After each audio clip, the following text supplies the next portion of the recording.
lakini inaonekana mkoa mzima huu unakuwa na makaa ya mawe na madini mengine, lakini makaa ya mawe ndio kama kichocheo kikubwa sana sasa hivi. Haya makaa ya mawe wameyachakata.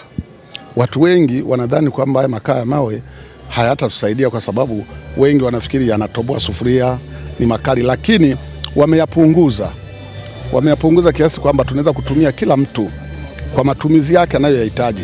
Na sasa hivi tulikuwa tunapata maelezo kwamba kilo moja ni shilingi 1000.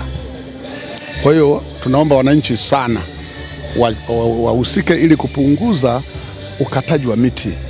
Na miti tunaona kwamba kadri inavyopungua ndio tunapunguza mvua, kwa sababu miti katika historia au katika jiografia au katika mazingira ya kawaida au ndio inayeleta mvua kulingana na uoto wao na nini.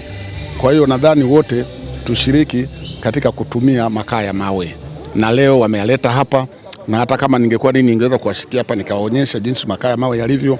Kwa hiyo tushiriki wote ili tuweze kupata mshirika na kuenzi nchi yetu ibaki na uoto wa kawaida.